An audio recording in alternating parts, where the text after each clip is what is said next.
Good morning all and welcome to today's webinar. Today we're going to cover Node.js troubleshooting and performance monitoring. My name is David McGill, and before I hand you over to today's presenter, Mark Preston, I just have one slide to cover. And I just want to apologize for the problems we had last week. We had a few technical errors, particularly on our network side. And unfortunately we had to reschedule to today, but I'm glad to say that we're all up and running today, and we hope to get by without any network issues. So as I mentioned before I hand you over to Mark, I just wanted to cover this quick slide around housekeeping. As you can see on the slide here, we are recording today's session. All of New Relic webinars are recorded and are placed on the website. So if you need to leave early, or if you had a colleague that couldn't attend, you can let them know that, and they can review the recording later on today. If you have any questions, everyone is on mute today because of the volume of people. So in GoToWebinar, we do have a questions pane. If you slide out the slider, throughout Mark's presentation, he will be covering a lot of content. So any questions you have, post it in there. Mark has dedicated some time at the very end to cover those questions. And then lastly, we do have a survey as you leave today. So if you can take a couple of minutes in there, that's important to us because it gives us feedback on this session, but also it gives you an opportunity to give some feedback on what you'd like to see in future webinars, what other topics you'd like to see Mark or any other folks in New Relic cover. And also, if you're kind of new to New Relic and what we do, there is an opportunity there to sign up for a free trial. So make sure you spend a couple of minutes filling that out. So I'm going to hand you over to Mark, and I hope everyone enjoys the session today, and I'll speak to you again soon. So Mark, if you want to unmute your line, please, and you can take it away, please. Morning, everybody. As Dave mentioned, my name is Mark. I'm one of the, let's pop back to that first slide there, if it will. I'm one of the technical support engineers here based in Dublin, primarily supporting Python, Ruby, Node, PHP, and a couple of other products. So I'm quite familiar with quite a lot of our products, so feel free to throw questions in at the end. And while this is based on Node and how you can get the most out of your application with New Relic, we will actually talk a little bit about how New Relic itself works. So the very start of this, don't be too worried about me jumping straight into the in-depths of how we can really increase it. This is going to be more looking at how New Relic works for you and what New Relic actually does from the start.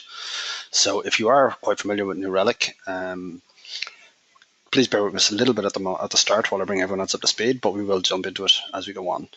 And as David mentioned there with the survey at the end, if there is anything that you would like us to cover in future webinars, like particular frameworks or anything in particular depth, do let us know, and we can always schedule something with myself or one of our other colleagues. So what are we going to cover today? So as I said there, we're going to talk about how New Relic APM works, which is application performance monitoring. We're going to troubleshoot an application performance, which is kind of Node demo application that I've set up myself. We're going to talk a little bit about AppDex, very, very small amount. It's just what exactly is AppDex. It's a figure that kind of throws some people sometimes. We're going to talk about key transactions, service maps, and then there's going to be some Q&A at the time. So this is hopefully going to run until about about 30 minutes time, and then maybe a little bit over, and we then have some time for questions. So feel free. And if there isn't anything that I can answer at the time, do let me know, and we can always pick it up later, or we can go through tickets, or we can figure it out as we go from there. So how does New Relic APM work? So New Relic basically gives you the ability to monitor everything about your application that your customers, your servers, and you see, and how it interacts. Looking at your application where you have the New Relic agent installed, that's through code level, which we'll look at later with the Node app itself. It doesn't matter what the code is. Now, while we're focused on Node, we do cover other agents such as .NET, Java, Node, as I mentioned, PHP, Python, Ruby, and also as of the last couple of months, we covered the Go framework as well. Sorry, Go language as well. So as I said, you install this into your stack. We will monitor anything that happens within the code or framework there and report it back up to New Relic. That's our cloud, the universal sign. You can then see anything that's going on your code from your laptop or mobile or PC. You can then see what your customers are experiencing when they access your website, whether it's how your application is performing, whether it's to do with how your server is performing, whether it's to do with how the browser that the customer has is performing. So whether it's slow on a particular type of browser, if it's slow from a particular geographical location, if it's giving JavaScript errors when they use a particular device. You can then look at, as I said, mobile. So if you're using mobile apps or if you're using mobile-based websites, we can monitor both. Framework depending, of course, but in most cases we can't cover them. And then also the availability. So how much is your server actually available to your customers, or your website available to your customers if it goes down at a particular time because of network errors or whatever it may be. So the last piece then I'm just going to briefly move into then is Apdex. So Apdex is something that we will talk about later, but I just wanted to briefly touch off it. What Apdex is, it's actually an industry standard. It's not a new Relic standard, but it is, and while this is quite a confusing slide, it is the performance of your website and how it reacts. So we take the details of a request that someone says to your site or requests from your site, and we monitor, or we bucket it or place it away. We bucket it and place it away based on how it performs. So if it's over a particular time, if it's under a particular time, it's satisfied. If it's around a particular time, it's tolerating, frustrated, and we'll get a bit of an idea from there. There is much better webinars that go into depths on these, and we can go from there. So Apdex is the satisfied requests plus tolerated requests divided by 2 over total number of requests. Just to show you an example of that, if you had a total of 100 requests to your site, so 100 users using your site, 33 of them were happy, or they got a response time of under, whatever it is, 1 second, whatever number you choose to pick yourself, and then 34 are tolerating, so your Apdex then will be 0.5. It's just an idea. There is no best case scenario for this. It's really up to you and your site or and your browser, depending how it should be performing.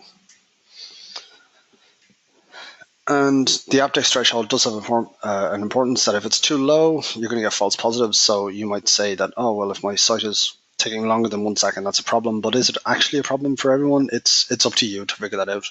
If it's too high, you won't notice when there is problems. So if you said, oh, well, I only want to be notified when it's greater than 20 seconds, for people that are 19 seconds to load your site, that's still going to be a problem. So yeah, as I said, it's your average response time. I'm going to jump out for a moment and look at applications themselves and how it works with New Relic on my demo app.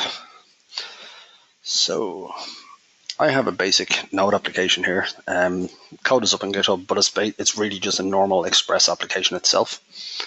It's reporting from my laptop at the moment, and it's really just, apologies.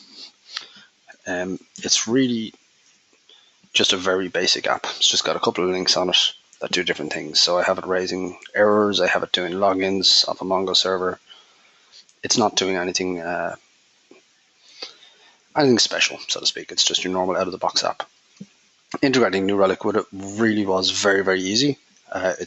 You install our Node module, and then you just drop that line in the very, very top of your first entry point. So I'll start my app with Node app.js, and this goes in at the very top. If I don't have that at the very top, if we've loaded other modules first, then New Relic may not be able to capture those modules themselves, and you'll start to see very strange things going on. For example, if you had us after Express, then we may not be able to see what Express is doing. And Express in this case is just a framework that we're using. So regardless of your language, if it's Python, Ruby, whatever it is, like Django, Rails, doesn't matter. Same concept.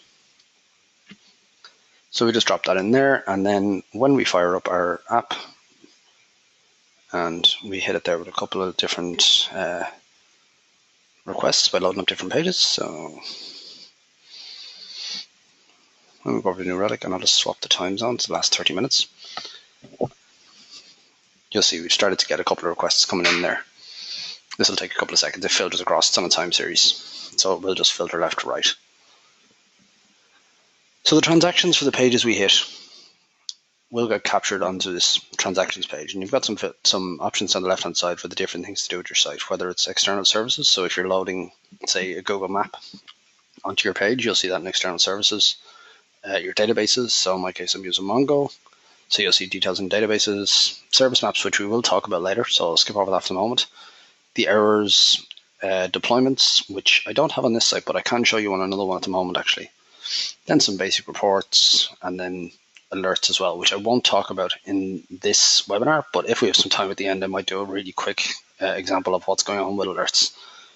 At the bottom, we do have the hosts. Now, while this is running locally on my machine, you'll just see one app instance, and you won't see a huge amount of metrics. If you're running this on a Unix-based server, you will see much more information. And if you're running multiple hosts, you will see hosts staggered over each other. So this is starting to capture across. So let's have a look. Now, I do have some pages on this site that are deliberately slow. I have some pages that are deliberately throwing errors, like the not found here. So we can have a better look at what we're using New Relic for to actually get this information. So let's have a look at our transactions as we talked about. And I'm going to push this back. This will depend on your retention period, which you can get with your New Relic account. But you will get a certain amount of retention to go back X amount of days. If you do have an account with New Relic, you can talk to your account executive. If not, pop some information in the survey and Dave will be able to talk to you later about that. So let's just have a look at our login page.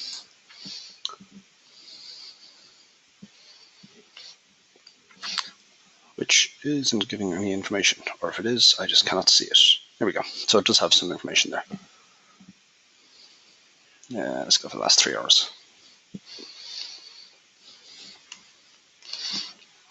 So you can see a breakdown there from get login, which was the root itself, with the different information of Node that are hit. So statistics, the stat middlewares, different middlewares for anonymous logins or anonymous response times for loading up the page itself. Sorry about that. The throughput, so the average throughput for people loading their page. This is the apdex we talked about earlier, which I haven't edited, but we can get more information on it. And then we start to see a breakdown of what happens within those transactions on average. So generally Express, so just using the Express framework to get that page takes 67% of the time, with the average call of 1 per transaction. And then the average response time, the average time for that part of the transaction. Then you've got file system, Express.js sessions, you've got different bits of information that will actually happen. You can get some more information for the rest of the stuff that goes on. We'll just capture the top 8 or 9 there generally. So let's see if we can get some more information. So you can look at historical performance as well. I'm just trying to keep an eye on the questions here in case anyone has any more. You were asking about PM2. We will pop back to that question later if that's okay.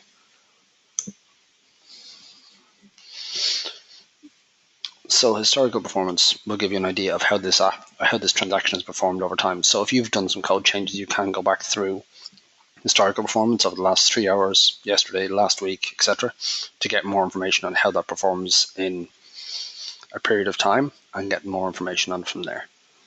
So that you can see a bit more information there. And then the map itself, which I don't have set up here, but this is to do with service maps, which we'll talk about later. But the basic idea is, say you have, and this is fairly standard, I imagine, where you've got an application that's calling other applications, be it through API calls or whatever it is. And we talked a little bit about it earlier with external services for Google Maps.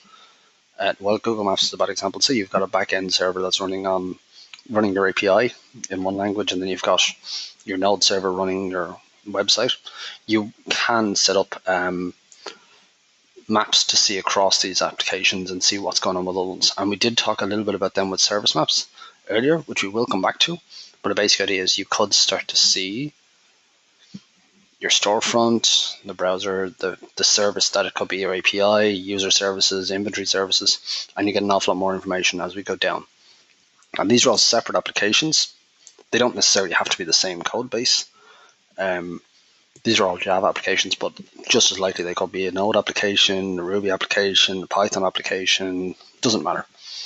You can start to see how your applications all link together rather than hoping you remember it all, which it can be tough, let's be honest.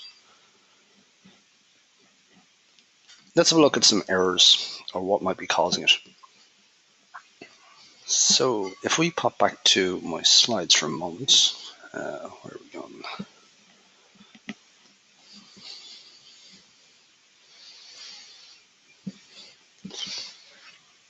We have captured errors, which will give you the ability to actually see what's going on within your application when an error is thrown. New Relic will only display an error when it's an unhandled error. So that means that if you, unknown to you, throw an error to your customer, like a 500 or whatever it happens to be, that you haven't accounted for, then New Relic will capture it. If it's something that you know you can throw and you display a nice page to the customer, like the Twitter fail whale is a great example, or other ones that have done it, then it does not come across as an error to New Relic and it will be seen as a transaction. You can change that and you can record it as an error deliberately, but please be aware that we will only display unhandled errors. Now that does depend on the framework and the language. For example, if you look at Express is a great example. So Express has built-in error handling, which I actually disabled in my one. So here, use error handler. So I have told Express not to handle these errors. So they reported errors to New Relic. It just means I had a better ability to show you the errors themselves as opposed to you not being able to see any errors, which makes me look like a great developer. But let's be honest, it's never going to be that case. So we'll pop back a couple of days and we'll pop into the errors. There is 2 errors pages here, which you'll notice. There is our old errors page and there is our new errors page. The new errors analytics is a much cleaner, happier UI. I found it much better and I haven't actually thrown any errors lately. So let's throw 1 or 2 errors while we're talking. As I said, this is something that I had set up here, so I've got a couple of errors. So that's just thrown type error, another errors, got different things we can do. That one's actually a 302. And you can start to see it like a full stack trace here as well. So obviously you would never show this to your customers, but this is something that I'm just using the liberty to show it to you. This will come across to New Relic now in a moment, and you'll start to see these in depth.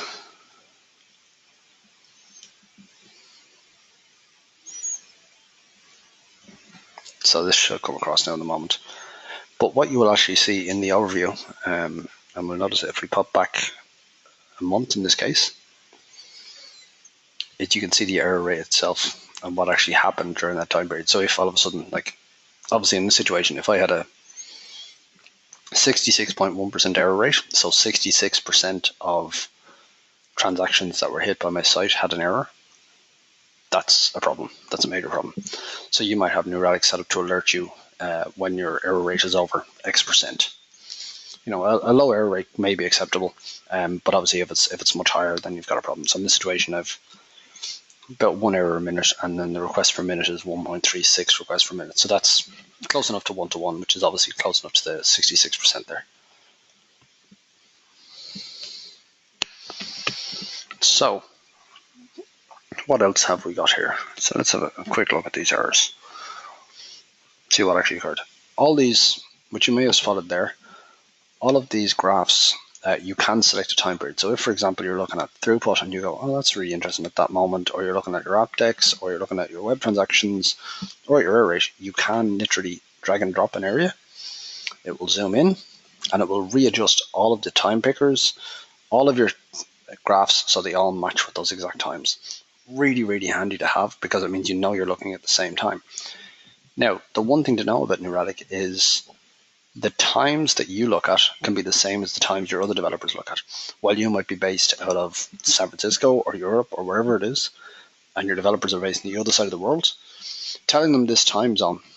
So if I said, the last 24 hours, or if I said 12 o'clock on Tuesday, that's not really ideal to them, because 12 o'clock on Tuesday for you might be 8 a.m. for them or 10 p.m. for them, and you then have to remember to tell them which time zone. New Relic has this really handy feature at the bottom here called a permalink. And once you share that link there, I'll add it into a new tab, it actually contains all the information itself for when that exact time period was. It means you can just give them that link and it will automatically set the time period at that time. It means they don't have to worry about remembering to set to your time zone or anything of the sort. Very, very handy, and one of those little nice to have features. I think we have some questions there.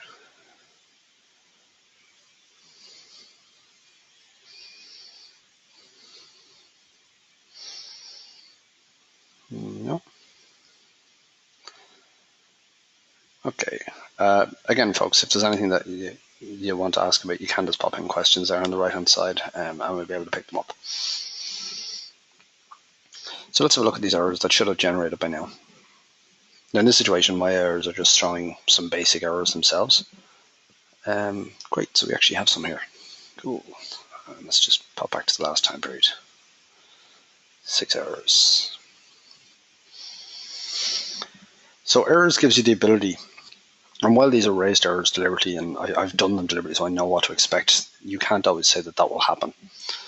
So looking at this in the error traces, you can see the get raised error, so that's actually the transaction itself. As at account of 2, there's the error message that was thrown, and this is actually set by me in the back end. That's the first time it occurred and the last time it occurred. So you might say I've had 1,000 errors that happened between 10:17 and 10:30. Then you know something happened on that side, and you might see situations where, no problem, Rashid.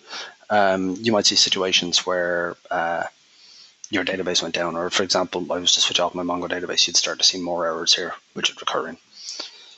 So error analytics gives you the ability, and that's one of the big things that you didn't have in the original errors system, to filter by different things. So say, for example, I was really interested in the response code. I can see we have a couple of different types of errors. So I can then click, okay, well, I'm only interested in the 403s. And I know I have a 302 there, but that was just a mistype by myself. So I can get some more information on that. Error frequency by response code, I can see when it happened. So this is actually a heat map of time. So that's 521 to 530, 530 to 539, etc. Same as the time period, it's another way of seeing it. But let's look at this error trace for this 403. If I click into this transaction here, I can actually see that full stack trace. And while you may have hidden that from your customers, you have the full ability to see it. So I can literally see everything that happens in that stack trace down to a code level, so I know where to start looking for that actual error as it occurred. I can see some information like the host that threw it. If I've got multiple hosts, I know which host threw that error. The timestamp of when it happened, the URL that was hit to cause that error. It may not be in your error itself. The response code that was actually thrown. So while you might display a 500 to your customers, this is the response code that was thrown. The response message, the request headers.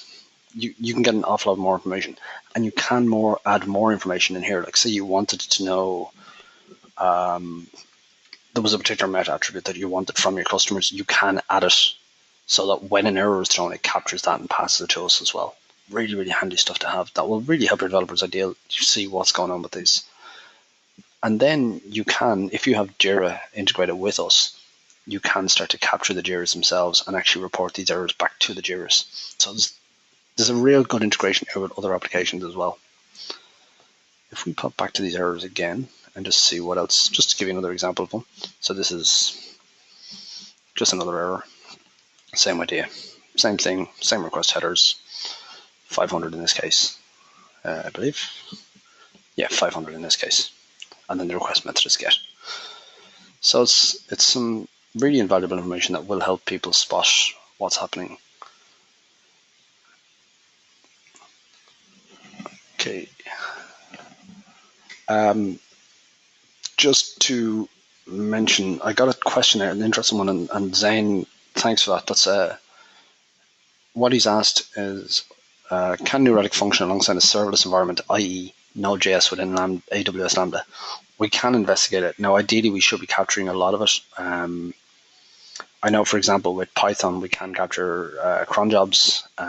We do it in quite a lot of situations, so it should be possible. I can have a look at the docs at the end of this and run through it. I haven't experienced it myself. I have never set it up, but I'm sure it is something we can do, yes. Okay. So let's pop on. So while getting these stack trace errors is really helpful if an error is thrown, what about the situations when you don't know if an error is thrown? You don't know what's caused the delay. You don't know what's causing these issues for your customers. And again, if no one ever tells you there's been a problem, how would you know? You could be losing these customers. So if we look at this situation, my standard transaction time is 12,000 milliseconds per request, or 12 seconds. That's a problem. That is a big problem. Let's have a bit of a dig deeper into what's going on. And you can notice here, by the way, this graph, while you have your average response time, let's take that out. You have Node, let's take that out. I can now see how long Mongo took. So Mongo was taking about 7 milliseconds of that 12,000. Mongo is not the issue here. Mongo is not what's throwing this issue. So you want to go, okay, well, what actually happened? What's causing this delay? So you can start to look at the situations, and I can see the transactions. My average one here for mark delay, which is aptly named.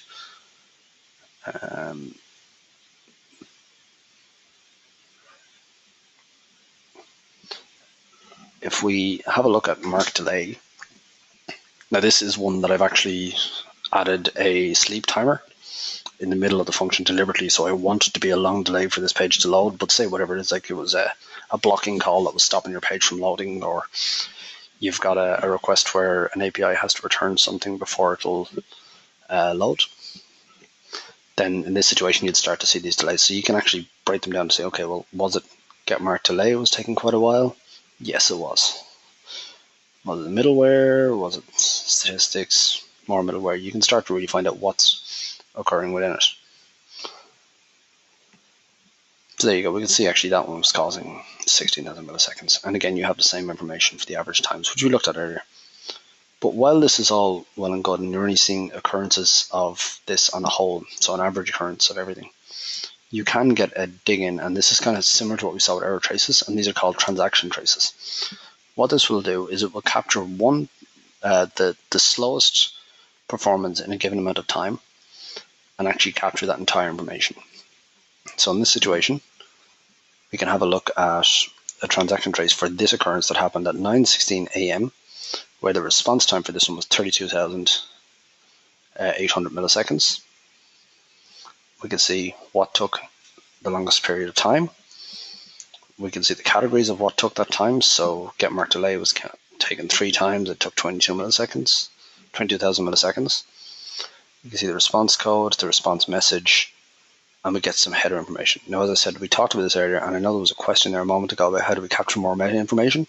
We will have it here, and I will talk about it in 1 second. I'm not ignoring your questions, don't worry.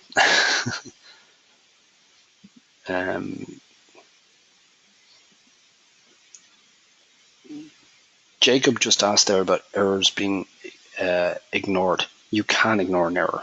2 ways of doing it. One is actually if you handle the error, we won't see it as an error, so it won't affect your optics. Alternatively, you can do ignore transaction or ignore error, which means that if this transaction or error is hit, New Relic will just ignore it. It'll skip over it. There are API calls that you add into your code itself, and it means that New Relic won't capture what happens in that. So likewise, maybe you've got something that happens, like you've got a particular endpoint you're not interested in monitoring because it's only used for backend by one user. Just ignore it, ignore the transaction itself, and we will never capture what goes on it.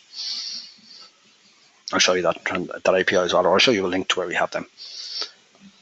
So we were talking there about this particular transaction and what took so long. If we click into the trace details,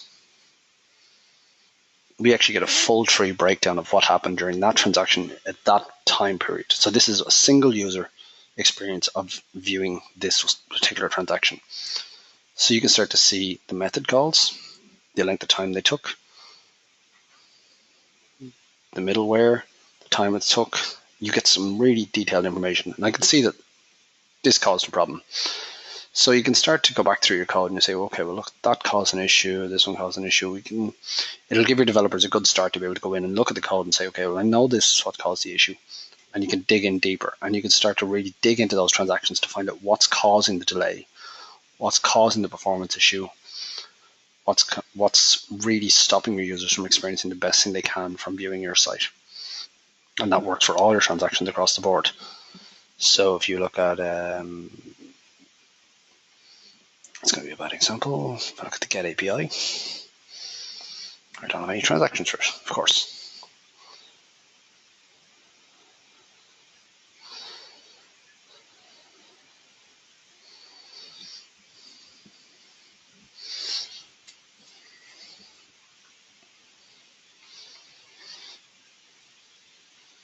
So in this situation, it was actually my SaaS middleware that caused the delay from loading this page. But by looking at the trace details, I can find out where it actually happens and what caused the issue. So these do give some really, really in-depth, strong information on what is going on within your page itself and within your site itself.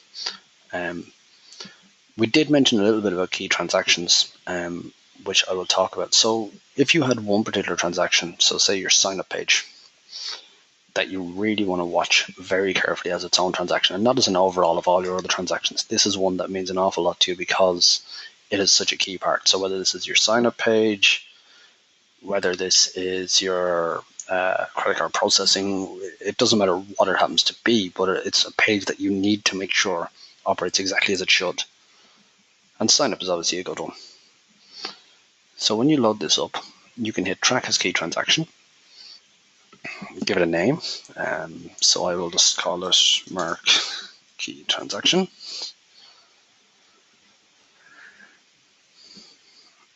And it says your key transaction has now been created. So up here at the top, you have a button that says key transactions, and you can actually see all the different transactions that occurred. And it will give you your own dashboard just for that individual transaction. So you're not viewing a dashboard for all your transactions. You're not viewing a dashboard for bits and pieces. You're looking solely at the key transaction for, in this case, get sign up.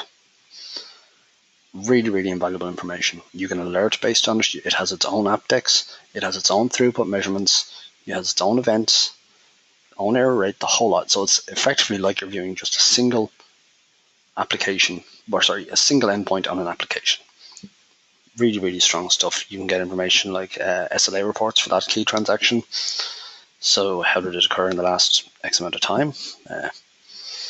So in this case, it's up to a week, but you can do daily if needs be.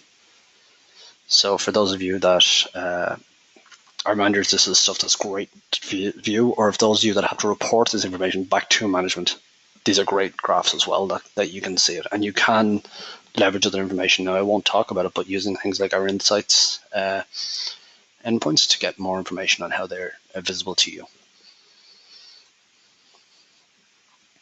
So let's pop back to our slides once more, or let's pop back actually to our application.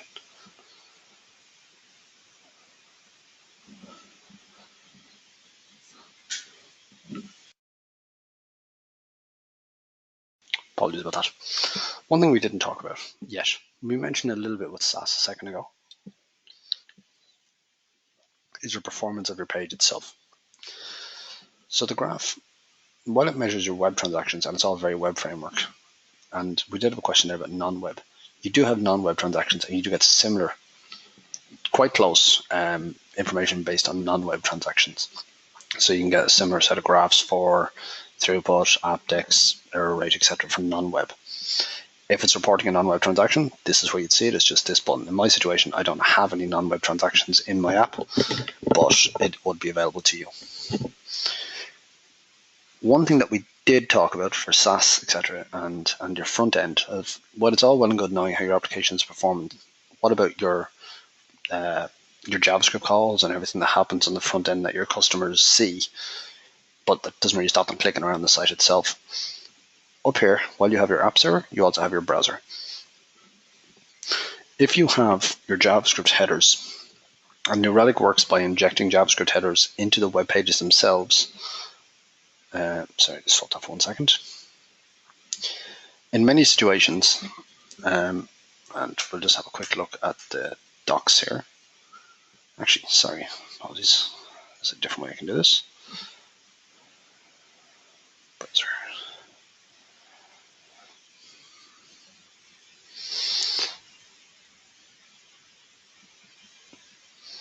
And test. You got a JavaScript header that you can literally drop into the header of a page you want New Relic to monitor. And what it will do is it will report all the information that happens on that page, be it from page load time to the JavaScript events, Ajax, errors, the whole lot, geographical information in many cases. It will report all of that information back to New Relic. And this could be used in a situation where you're serving static pages. Not even that you have a web server behind it, you just need to know how it is. While we're obviously looking at Node in this situation, and it will have a web server behind it, you can literally just use page load timing header. What will happen is we will inject, similar to this, into the templates that you use for serving your Node application. So if we go back to my code again, in this situation, I'm serving up mark delay, which we talked about, and a certain endpoint, and it uses a layout page. You just have to believe me on this one, but it does use a layout page to serve that. What I have here in the top of my layout page is newrelic.getBrowserTimingHeader. Now, in some of our applications, if you have used our other agents, they can inject this automatically. With Node, you do have to add this line into your main template pages or any pages you want to monitor. There's really good docs about this. We can talk about them later. Yes, that's a great point, Trolls. And likewise, where we talked about the ignore transactions, if there's situations that you don't want us to monitor this in, you can ignore, or you can tell New Relic not to monitor those pages from a front-end point of view. So say, for example, you're not interested in how your admin pages work. You only want to monitor what your end users see. You can very much see that, or very much set that up. While I'm using the Pug templating here, you can use handlebars, happy, and the other ones you want to use. There's some great documentation that we have on how to set that up. So let's just pop back to this once more. Let's have a look at the browser app again, and the webinar app. If you're using a nice SPA, single page application framework, we do have SPA load time and all the information there. In this situation, I'm not using one, I'm just using standard. You then get a breakdown of everything that occurs, and let's do our little selector again. Everything that occurs during that time period for that particular loading of that site, or how it occurs. So you can see the web application time, the network, DOM processing, page rendering, the app dex for a page view or the app server, the throughput based on browser. So in this case, I'm just using Safari, but if I was using Chrome or Firefox or mobile Safari or whatever it happens to be, you'd see them appear here as well. The Ajax response time, the JS errors, session traces, which again is quite similar to the transaction traces. So I don't actually have any set up, I believe, but I'll have a look. No, I don't have any on my application. But you would see similar occurrences of transaction errors where you could go back, transaction traces, where you could see what happened for a particular amount of time for that customer, or for those customers that were using your site. We talked a little bit about filterable geography, or geography. If you click on this, you can see, this is just actually an error, just something I'm testing on my own account, so you can ignore this. But you can see in this situation, obviously I'm based within Ireland, so I can look at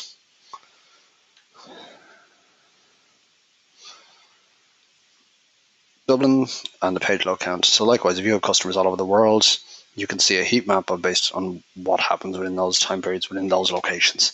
So you might see it's very slow based out of the US, and your servers are based in Europe, or likewise all the way around, or whatever it may be. But you can get some really strong information. Likewise, you can see where your users are based on the device they're using, or the agent OS or versions. You can get some really strong filterable information to know what's happening with your customers and who's observing what when. So it allows you to really target those markets as well. So the last few moments, what have we got left in this PowerPoint? We have service maps. Service maps we talked about there a second ago, but what it does is it allows you to see what happens in your applications based on the other applications it's connected to. So if we have a look at this webinar app, we can see that we have my webinar app, which has its own browser. We have the Node app itself with its response time. We have, what we should have, there we go, my database. So what's happening with the database itself. So there's been no queries in the last couple of months, or last couple of minutes.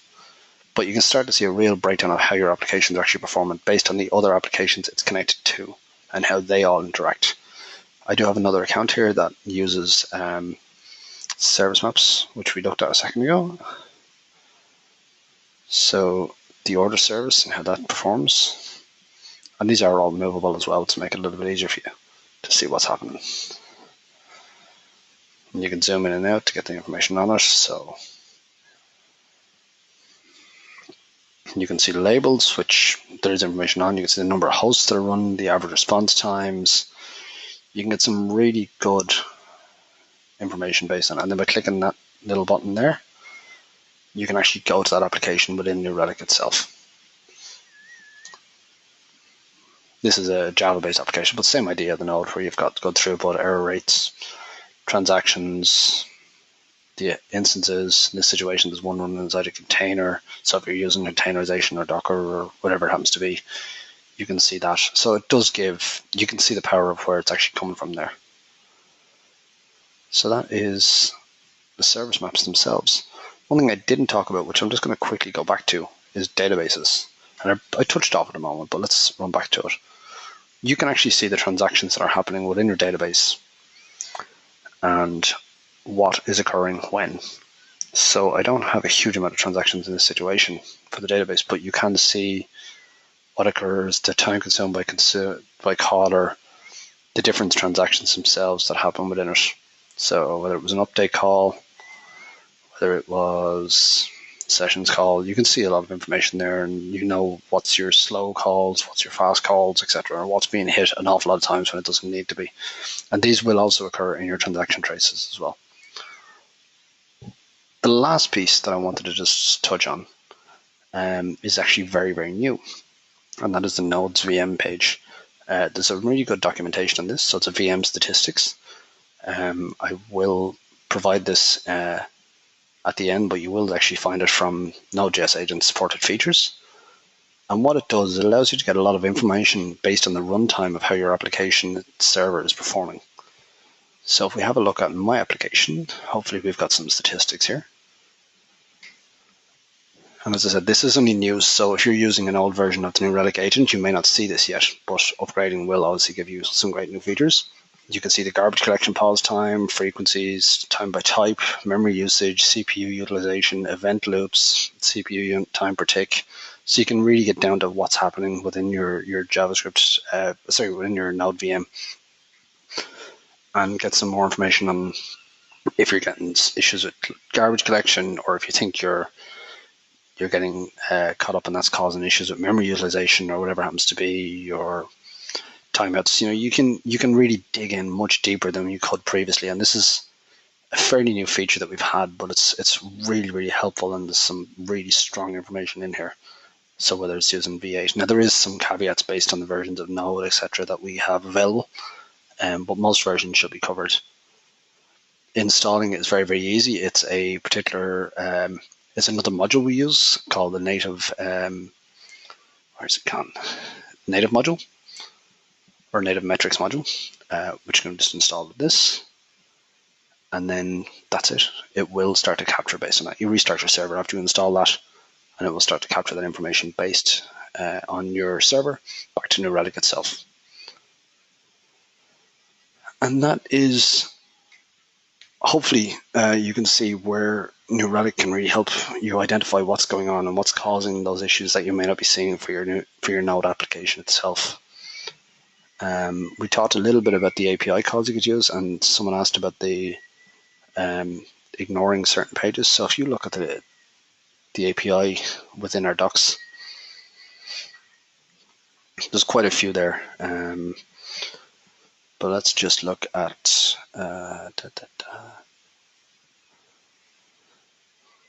end transaction. Sorry, not end transaction. Ignore. That's what we were looking at. Ignore transaction. So this means that the New Relic agent will actually ignore what happens in that transaction itself. So you can put this line here inside your code. So you literally put it inside the transaction itself.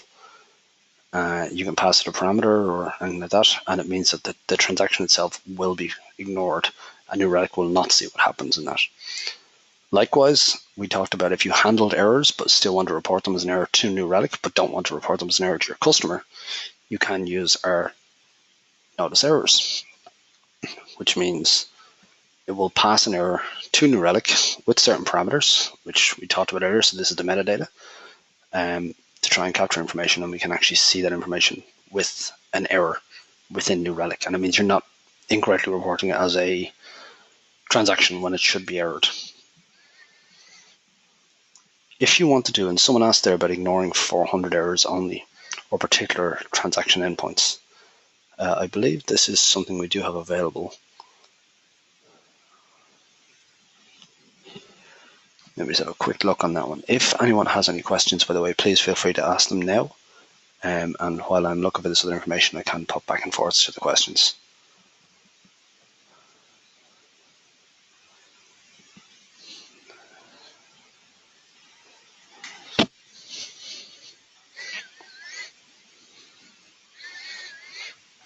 So I should also point out as well that if your application sits behind proxies and other information, this is something we have available that you can configure so that our agent has an ability to capture, to connect through proxies themselves.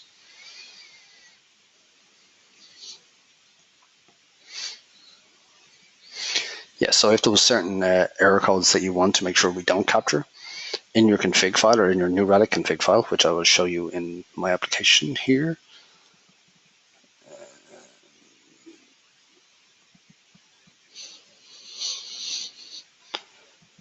Which is not showing because I have it in an ignore file, of course.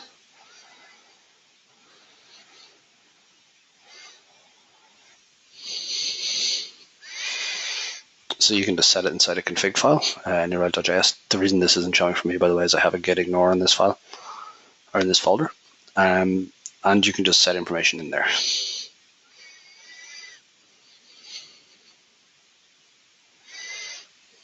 And for those of you that did see the license key there for myself, don't worry, this will be changed afterwards, so you can't catch me out. Outside of that, there's really not a huge amount of limit on what you can do. So I'm just going to have a quick look at the questions that were there and what we had, and we can pop back what it was.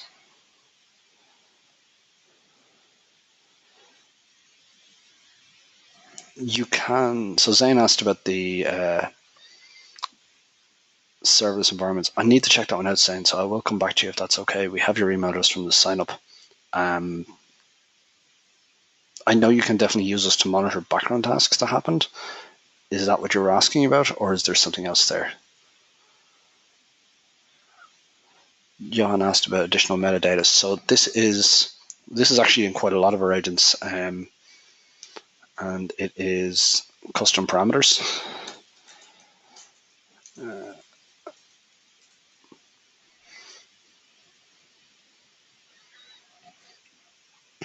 Or custom metrics. So a custom metric might be a particular set of values that happen that we don't capture as standards. Like say you might have a particular value you're trying to measure from a customer. You can capture the information and pass this up to us. Alternatively, which we talked about, which is the custom parameters or custom attributes. This is a set of information from, so say you wanted to capture a user's profile that you have set in your own application. So say your application assigns a user profile and you capture that information, but you want to pass that to New Relic themselves and then be able to filter based on those users' profiles for whatever reason. You can just capture that custom attribute by adding this inside the transaction itself. So discount code in this case will be the profile, and then you have whatever that profile might be, so you can capture that information yourself. And then this will actually pass up to New Relic. And while we were looking at the transactions page,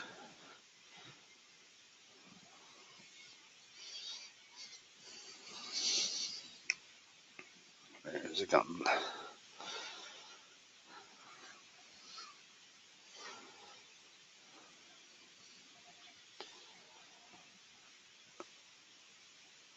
Down here at the bottom is where you'll actually see that the attributes or transaction information itself. So you can see profile and then whatever it is. Likewise, if it's an error, you can report it based on the error. But the beauty of using the errors one is you could actually then, in some cases, filter it based on the error as well.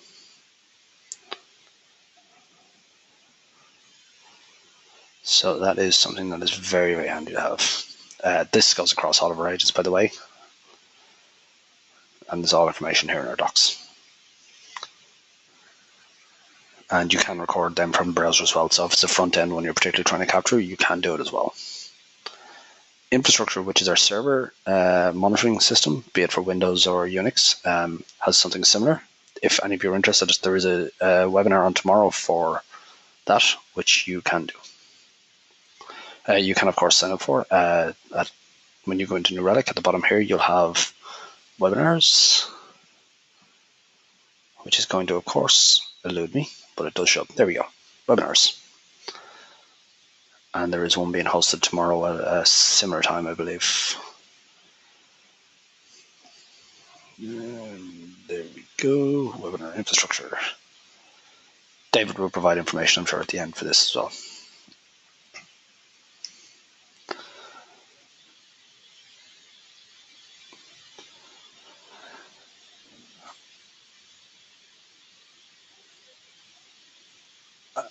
Johan asked about if it's scraping an API, will it capture whatever error in the loading time? There might be just there's faulty JSON output. It really depends on how your application performs. So the way our agents generally will work is they will, and I'll talk about this from a Python point of view because it's something I have a very good understanding of, and I believe it's going to be the same for Node as well. When you start up your script, New Relic kicks in, starts to monitor what happens, and then at the end of it, as the shutdown, New Relic will stop and pass its information to New Relic. Or, sorry, after each transaction, it will pass the information up to New Relic. If your script is literally start up, do the API, and shut down again, it doesn't give it time to pass the information to us. Now, we do have information in our docs on doing this with Node. Background task, background transaction. We call them background transactions as opposed to background tasks or scripts or whatever it happens to be. And background processes. And it's create background transaction. This is where we saw the non-web transactions, by the way. But you can find quite a lot of information there on how we'll actually do it. But you need to make sure you use the end transaction, which means that when your server finishes, so whether you've got an exception at the end of it or whatever it happens to be, if it falls over or fails, it will still call this end transaction and pass what information it captured to us. Now, it may not capture the JSON output. It depends on how your error handler is set up. But if it is set up to capture some of that information, it will pass it up to us. Again, that's all entirely up to you. We will generally not capture a huge amount of, like if you have a bulk JSON output of thousands of lines, we won't capture that. But if you choose to pass information to us, we can, of course, allow you to do that. That's up to you to configure. We talked about the 400 errors already.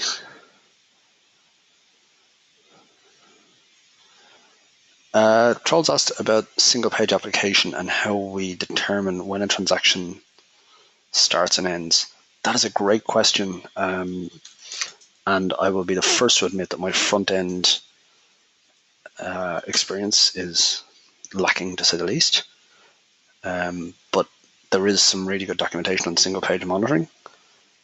And it does give information on how we actually capture and what we capture and how it's done. I would recommend popping through this. If you've anything that doesn't make sense here, my suggestion would be one of two places. You can pop into our forum at discuss.newrelic.com, or if you wanted to pop in a question at support.newrelic.com, we can go into more depth on what's going on here. But you will find a lot of information on what's happening based on the start and finish time of those transactions themselves.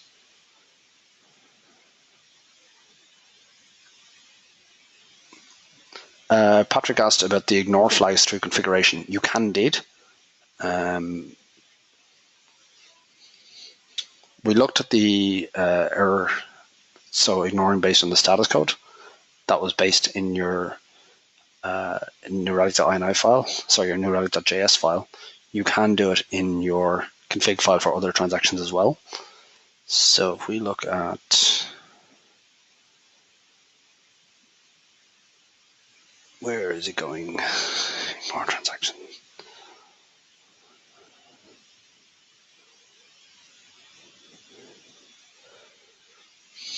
You can ignore based on the name.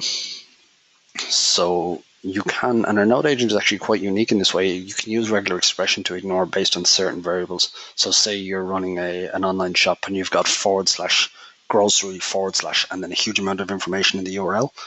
You can roll all them up to a particular name to rule on them, so that you ignore those particular ones, or you can ignore exact ones, obviously in regular expression, but you can use an awful lot of information based on that and ignore that information itself. Zane, ideally, I'd love to get that into a ticket if possible, or we talked about this earlier. Could you perchance open a ticket with support.newrelic.com if you have it? Alternatively, you just want to let me know just in a question that you can't do that, and we will reach out to you separately and we can have a look into that a bit deeper.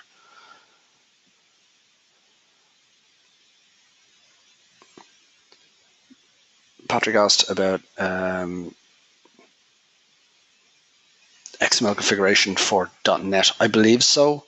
I'm not a .NET agent, but it's certainly something that I believe is possible. I would need to look into the documentation. I would recommend popping into docs.newrelic.com and having a quick look there. My understanding, though, however, is that it will be available. That is something that we try and keep across all of our agents. PM2 issues. Let me have a quick look at this. Is that something that I believe was in our documentation? Let me have a look. Our documentation, by the way, is kept quite up to date. So if currently our documentation says PM2 is not something we have support for, it's quite possible this isn't something that we have. As far as it may cause transactions to double count. Just bear with me one moment there, folks. I'm just looking at the last question here. If anyone else, again, has any more questions, please let me know. My understanding is that that is still the same. There is a follow-up note there at the bottom of that forum post, HF, that posts to links to another forum question regarding request proxies in the node agent that has some information on other ways of discussing it. I would recommend having a quick look at that, and if needs be, throw us in a ticket and we can dig in much deeper. I'm not familiar with it myself at the top of my head. There is, obviously, because there's so much that goes on, I can't be an expert in all of it, as much as I would like to be. But I'm more than happy to dig into and get more information off our developers if needs be. Does anyone have any follow-up questions, or is there anything else you would have liked to have discussed in this, and I can address them? Pavel has a question there about you have an app that has a get/transaction. I'm guessing that's all the app is named is get/ and you're trying to figure out what exactly that application is. Okay. How do I track key transactions for both? Perfect. So if we look back at my application there, what Pavel was asking, by the way, is if he has a transaction named if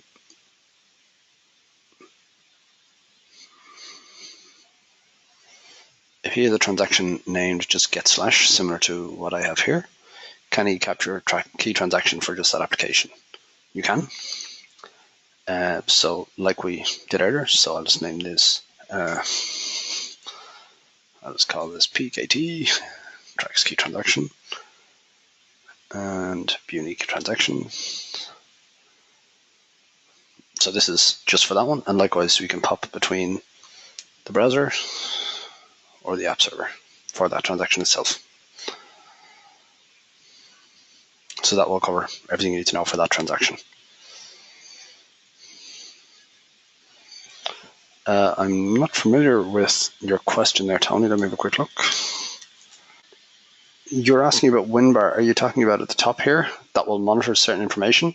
This isn't something I'm using myself. It's not monitoring New Relic. It's just my own local system itself.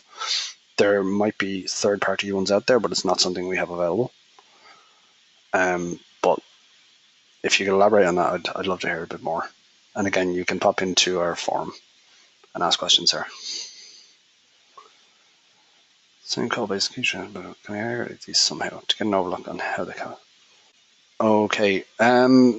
Patrick asked about, now this is going to have to be the last question, guys. We've just hit the end of time here for the moment. But you asked about if you have multiple applications on the same code base and create key transactions, can you aggregate these somehow? Not in this UI, but you could do it in Insights. And I will quickly show you Insights in the other application we were looking at earlier. Insights is basically a giant SQL store, so to speak. And hopefully they have something set up here